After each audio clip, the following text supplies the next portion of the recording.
100 cm, 12 kg guys. Dan selamat datang ke dunia figura Great Hobby. Hai guys, nama saya Gordon The Great Hobby Man dan di tangan saya ini adalah Prime One Studio, The Drown daripada Museum Masterline Series ya. Ala-ala macam Aqua Woman lah ya. Okay. So kalau kita tengok detail sekali ni ya, memang sangat menarik. Dari segi dia punya sotong, adakah ini sotong ya? Dia punya sotong tu boleh nampak urat tau. Disebabkan cat glossy dia tu, dia nampak sangat organik dan apabila terkena cahaya ke apa benda, dia nampak memang sangat details lah urat dia, dia punya struktur kesotongannya.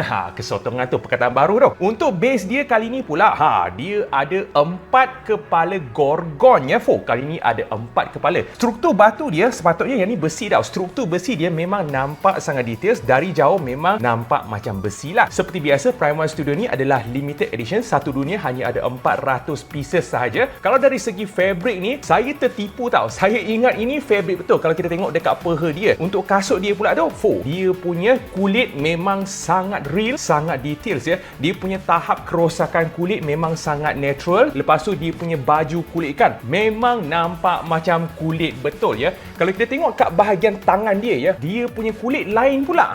Kali ni nampak macam kulit sofa kereta. Terutamanya saya sangat suka pada rambut dia.